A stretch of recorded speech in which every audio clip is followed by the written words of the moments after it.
Bapak Ibu dan saudara-saudara yang dikasihi Tuhan, kisah Alkitab itu seperti kisah hidup kita sehari-hari.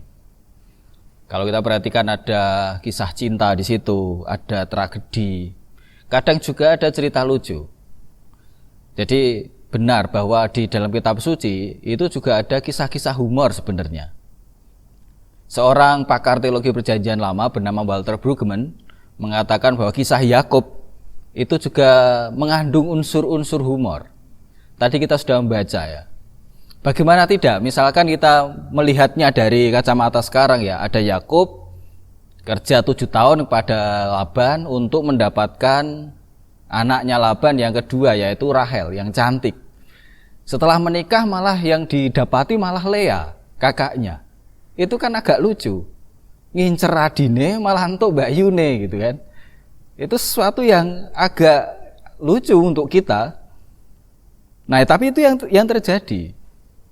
Dan ini yang menarik sebenarnya, bahwa ternyata mirip kayak drama juga. Dan hidup kita juga kadang-kala seperti itu. Ada hal-hal yang lucu, ada yang menarik, ada yang menyedihkan. Tapi justru ini yang penting untuk kita. Dalam kisah yang sehari-hari semacam itu, justru Tuhan berkarya di sana. Ada rahmat Tuhan yang terus bekerja meskipun dalam kehidupan sehari-hari yang biasa, yang kelihatannya mungkin tidak ada yang istimewa. Seperti yang kita rasakan, yang seperti yang kita alami dalam pahit manis kehidupan. Oleh karena itu tema kita pada hari ini adalah menemukan rahmat Allah dalam keseharian. Ada banyak hal yang bisa kita pelajari dalam sebuah kisah tentunya, termasuk juga ketika kita tadi membaca cerita tentang Yakub yang kemudian menjadi bahan dari khotbah kita pada hari ini. Ada hal yang menarik, setidaknya ada 2 hal yang bisa kita pelajari bersama tentang kehidupan dari kisah ini. Yang pertama, bahwa hidup memang tidak selalu sempurna. Bahkan bisa dikatakan hidup memang tidak ada yang sempurna. Tetapi dalam ketidaksempurnaan itu tetap ada hal-hal yang bisa dirayakan sebagai rahmat Allah. Maksudnya begini Bapak Ibu yang dikasihi Tuhan, untuk dapat menikmati hidup, merasa bahagia, itu tidak perlu menunggu hidup yang sempurna. Karena sepertinya hidup yang sempurna itu tidak ada. Kita tetap bisa menemukan kebahagiaan di dalam kehidupan kita yang sebenarnya biasa-biasa saja, yang juga tidak sempurna. Coba misalkan kita lihat tokoh-tokoh kita pada hari ini yang kita tadi telah baca bersama, tidak ada yang sempurna hidupnya. Tokoh utamanya misalkan Yakub. Yakub ya seperti yang kita ketahui anak kedua dari Ishak, dia secara fisik kalah sama Esau kakaknya, gitu ya. Bahkan kita melihat dan Yakub akan selalu dikenang sebagai seorang penipu karena 2 kali menipu kakaknya, tidak sempurna. Lalu kita melihat bersama Laban, ya bisnismen yang cukup baik, tapi juga jangan lupa bahwa di sini Laban juga menipu Yakub. Tadi sudah kita baca bersama, ya. Jadi menarik kan, Yakub itu pernah menipu kakaknya dan kini gantian ditipu oleh Laban. Penipu ditipu oleh penipu yang lain yang lebih senior mungkin. Lea juga demikian. Lea anak Laban yang pertama itu juga hidupnya tidak sempurna. Kalau kita perhatikan ya di ayat 17 disebutkan di situ, Lea tidak berseri matanya. Atau dalam terjemahan yang lain seakan-akan dia itu punya kelemahan dalam hal mata dan itu tidak menarik. Ya. Dan yang paling menyedihkan sebenarnya dalam kisah ini, nanti kita bisa melihat ternyata Yakub tidak mencintai Lea.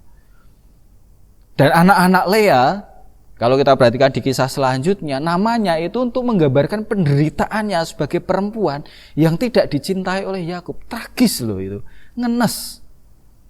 Tidak sempurna juga.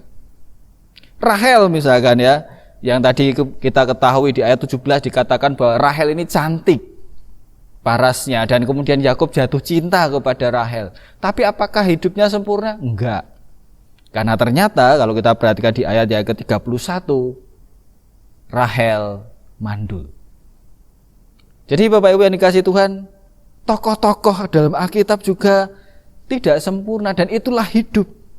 Tidak ada yang sempurna, semuanya punya kekurangan, tetapi juga punya sesuatu yang bisa dirayakan. Ada hal-hal yang bisa diratapi, tapi juga ada hal-hal yang bisa disyukuri.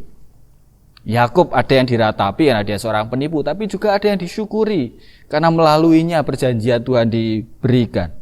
Kemudian juga Laban, Lea, ada yang diratapi, dia tidak sempurna, tapi dia bersyukur karena dia punya keturunan. Rahel meskipun juga kemudian dia tidak punya anak, akhirnya memang punya, tetapi juga ada hal yang dirayakan, yaitu apa? Dia dicintai oleh Yakub. Nah, itulah sebenarnya seni orang bisa mendapatkan kebahagiaan. Seni untuk bahagia itu bukan ketika kita mendapat segala sesuatunya dengan sempurna. Seni orang untuk bisa mendapat bahagia itu adalah ketika orang bisa merayakan hal-hal sederhana yang kita punyai di tengah-tengah ketidaksempurnaan hidup kita. Karena dalam hidup itu pasti ada hal-hal yang positif, yang bisa kita syukuri, yang bisa kita rayakan. Dan juga ada hal-hal yang menjadi kekurangan yang bisa diratapi. Sekarang kita tinggal milih yang mana. Ya, masalahnya tuh gini, kita kadang-kala terlalu terobsesi pada apa yang tidak kita punyai. Kita kadang-kala terlalu melihat apa yang menjadi kekurangan kita, sehingga akhirnya hidup kita terlalu sering diwarnai dengan keluhan-keluhan dan keluhan. Kita sering kali membandingkan dengan orang lain dan kita merasa bahwa wah, kalau hidupku seperti orang lain sempurna. Nggak ada yang sempurna. Wang sinawang gitu ya. Orang yang kita anggap hidupnya sempurna, keluarganya sempurna juga tidak sempurna. Demikian juga sebaliknya kita, ketika kita melihat diri kita tidak sempurna, keluarga kita tidak sempurna, sebenarnya toh selalu ada hal-hal sederhana, hal-hal yang bisa kita syukuri, yang bisa kita rayakan bersama. Jadi Bapak Ibu yang dikasihi Tuhan, yang terbaik sesungguhnya itu yang ada pada kita. Dan itu yang perlu untuk disyukuri, diterima ya. Contohnya begini, ketika kita pernah ya merasakan lapar, atau kita saat tertentu kita lapar, kita punya makanan favorit ayam goreng. Cuma masalahnya yang ada saat itu adalah tempe goreng. Yang terbaik mana? Yang terbaik ya yang ada. Nah, kita memang bisa kemudian kita makan tempe goreng dengan rasa syukur, kita menikmati itu. Atau yang kedua, kita bisa saja, wah ngene iki lek ono ayam goreng, ya kita makan tempe goreng dengan ngedumel, pengen ayam goreng kok ada tempe goreng gitu ya. Atau yang ketiga, wis pokoknya lera ayam goreng aku nggak mau, meskipun ada tempe goreng. Yang paling bisa menikmati yang mana? Tentu yang pertama.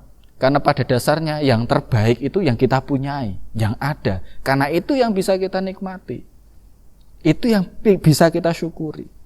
Demikian juga dalam hidup ya, dalam keluarga ataupun dalam hal apapun. Yang terbaik adalah yang ada di sekitar kita, yang bisa kita syukuri dan nikmati. Jadi sekali lagi, tidak perlu menunggu hidupmu sempurna untuk bisa menikmati hidup, untuk bisa merasakan kebahagiaan. Kenapa? Karena faktanya tidak pernah ada hidup yang sempurna. Selalu ada sesuatu yang bisa disyukuri dan diratapi bersamaan. Cuma kita mau yang mana? Kita mau memilih untuk merayakan, mensyukuri apa yang ada, atau kita memilih memfokuskan pada hal yang bisa kita ratapi itu. Tapi yang penting kita ingat bahwa rahmat Allah itu selalu ada di tengah-tengah ketidaksempurnaan hidup kita. Itulah yang perlu kita syukuri, ketimbang kita sibuk untuk meratapinya. Nah, yang kedua yang bisa kita pelajari di sini adalah bahwa hidup itu menjadi hidup ketika didorong oleh cinta. Nah, kita belajar dari Yakub ya. Yakub itu menarik tadi.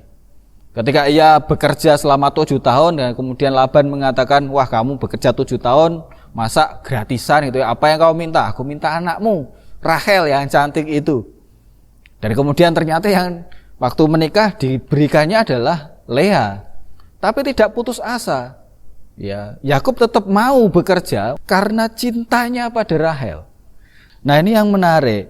Cinta itu memang memerlukan perjuangan. Ya, meskipun sebenarnya kita kan pengennya instan. Enggak, cinta itu butuh perjuangan. Sekaligus juga cinta itulah yang membuat orang punya kekuatan untuk terus berjuang. Cinta itu menjadi energi yang menggerakkan seseorang. Misalkan kalau kita perhatikan ya, orang yang mencintai itu pasti dia tidak akan pernah menyerah untuk yang dicintai. Bahkan ia akan rela berkorban untuk orang yang dicintainya. Sehingga tanda cinta itu apa? Tanda cinta adalah perjuangan. Misalnya kita melihat ya, Tuhan itu kan mencintai manusia, mengasihi manusia. Dan karena itu ia berjuang untuk manusia, ia berkorban untuk manusia. Kenapa? Karena cinta, gitu kan. Demikian juga hidup kita. Kalau Bapak Ibu dan saudara-saudara pernah punya pengalaman dalam mencintai, entah itu mencintai Tuhan maupun mencintai orang lain, itu juga membutuhkan perjuangan. Mencintai Tuhan misalnya, kita butuh komitmen, itu juga perjuangan. Dan perjuangan kita akan menunjukkan seberapa besar cinta kita. Termasuk juga dalam keluarga kita. Mencintai keluarga itu berarti juga berjuang demi keluarga. Kalau ada orang kok tidak mau berjuang untuk keluarganya, berarti dia tidak pernah mencintai keluarganya.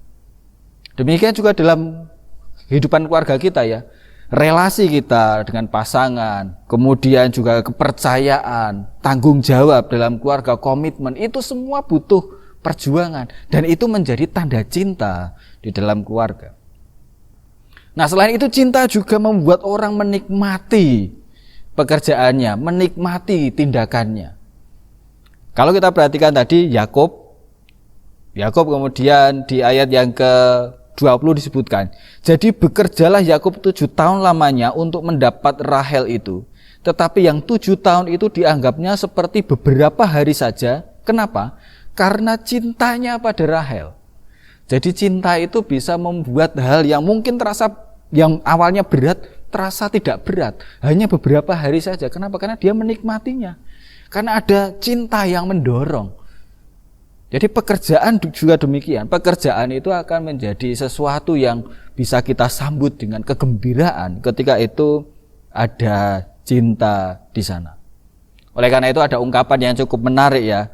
Cintai apa yang Anda kerjakan. Dan kerjakanlah itu dengan cinta. Kenapa demikian? Karena ketika orang mencintai apa yang dia kerjakan, maka dia akan bisa maksimal. Dan ketika orang mengerjakannya dengan cinta, hasilnya juga akan maksimal juga. Oleh sebab itu, di sini pentingnya passion ya. Mungkin untuk anak-anak muda, orang perlu menemukan minatnya, bakatnya.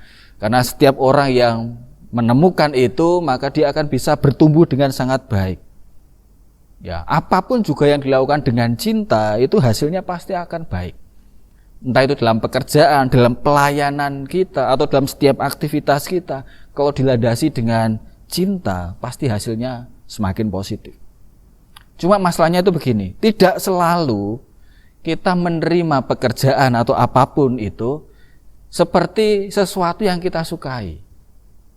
Ya, kadang-kala kita terpaksa gitu kan, diperhadapkan dengan hal-hal atau pekerjaan yang tidak kita sukai. Wong memang adanya cuma itu. Gimana? Kalau seperti itu gimana? Nah, yang bisa kita lakukan kemudian adalah belajarlah untuk mencintai apa yang Anda kerjakan, apapun itu.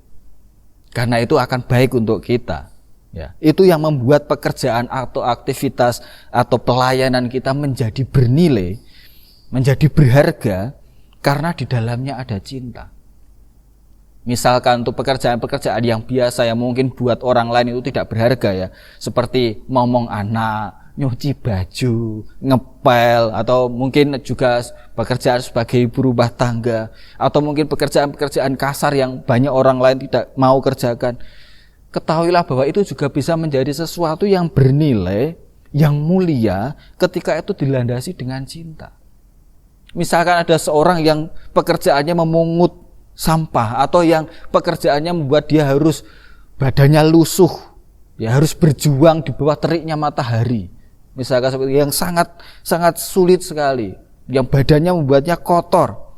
Tetapi Bapak Ibu yang dikasihi Tuhan, di balik keringat, di balik kelusuhan, di balik kekotoran tubuhnya itu ada cinta, ada perjuangan untuk keluarganya, dan itu semuanya menjadi sesuatu yang sangat bernilai. Kenapa? Karena ada cinta di balik pekerjaan itu. Jadi Bapak Ibu yang dikasihi Tuhan, ini yang bisa kita pelajari bersama. Cinta itulah yang mendorong orang bekerja dan menghasilkan sesuatu dengan lebih baik. Itulah yang akan mendorong kita untuk bisa menikmati apa yang kita kerjakan secara maksimal. Tetapi kalau kita mengerjakan segala sesuatu hanya sebatas sebagai sebuah kewajiban, keterpaksaan, hasilnya pasti tidak akan maksimal. Hasilnya ya akan berakhir dalam keluhan demi keluhan. Jadi Bapak Ibu yang dikasihi Tuhan, sebagai penutup, marilah kita belajar untuk menjalani hidup sehari-hari kita dengan keyakinan bahwa ada rahmat Allah di sana. Ya, meskipun kelihatannya biasa-biasa saja, meskipun hidup kita juga tidak sempurna, tapi mari kita mencoba membuka batin kita, membuka mata kita untuk menemukan rahmat Allah di sana, untuk merayakan itu dengan kegembiraan. Dan mari juga kita mengerjakan apa yang ada pada kita dengan cinta, karena cintalah yang akan menyempurnakan segala sesuatunya. Tuhan memberkati kita semua. Mari kita berdoa. Bapa yang penuh kasih, kami bersyukur untuk firman-Mu yang boleh kami renungkan. Biarlah ini menjadi berkat untuk kami. Kami boleh mensyukuri apa yang ada pada kami. Kami boleh tetap merayakan hidup kami di dalam ketidaksempurnaannya, karena Engkau ada di sana, rahmat-Mu ada di sana. Dan mampukan kami ya Bapa untuk mengerjakan, untuk berjuang demi cinta yang telah Engkau berikan pada kami. Dalam nama Tuhan Yesus Kristus kami berdoa. Amin.